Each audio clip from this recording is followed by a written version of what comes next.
What are the disadvantages of a trust? This is what we are going to be discussing in this video. I'm Sarah Siedentoff. I'm an estate planning and probate attorney in Atlanta, Georgia, and also the author of Peace of Mind Through Estate Planning. If you've seen anything else by me, you know that I love trusts. But what are the disadvantages? Are there any dark sides to trusts? What should you know before you make a mistake that might cost you money or cost your family headache? Now, there are a whole lot of different types of trusts. So the disadvantages of one trust might not be the same for another trust. And the first question with a trust is it revocable or irrevocable? If it's irrevocable, we can't change it. So that would be a first disadvantage. And now there are definitely certain types of things that can only be achieved by trusts that cannot be changed. So sometimes this is necessary for the process, but it is worth keeping in mind that it's a definite downside to have something that once you put it in place, you can't change it. For the most part, I'm actually suggesting revocable trusts we can change to clients. So that's not an issue because you can change them. But what are our other possible issues? One of those is that if you don't put it into the trust by transferring it, taking some action to transfer it, the trust does not own it. So a will is going to handle anything that you own in your name, and you don't have to be specific about it. There's going to be a clause that says, and anything else I haven't mentioned.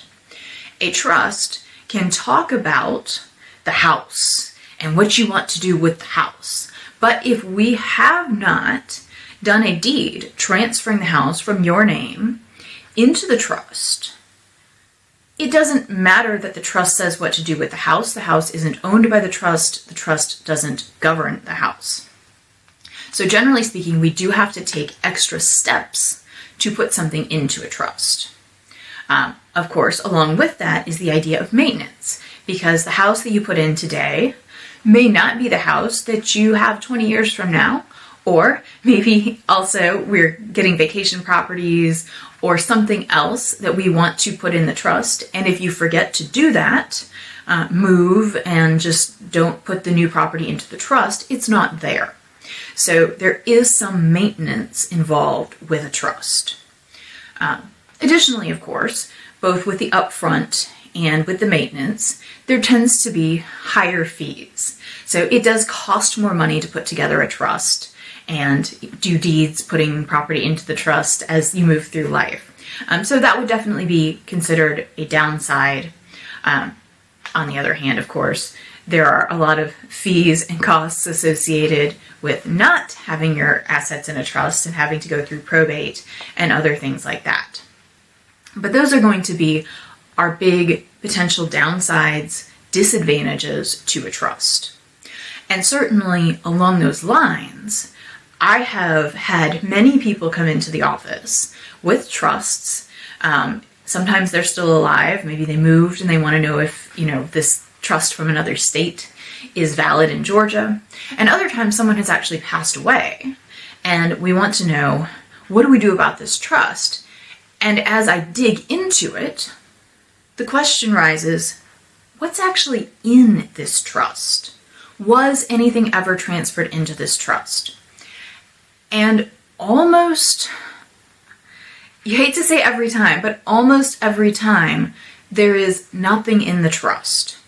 So somebody thought they had a trust, they did have a trust, but they thought they were getting the benefits of a trust and they weren't. So that is definitely a downside. If you don't understand what you have to do to put things into your trust and what you have actually put into your trust, there's a good chance that you didn't do it right, and for all intents and purposes, you don't have the benefits of a trust.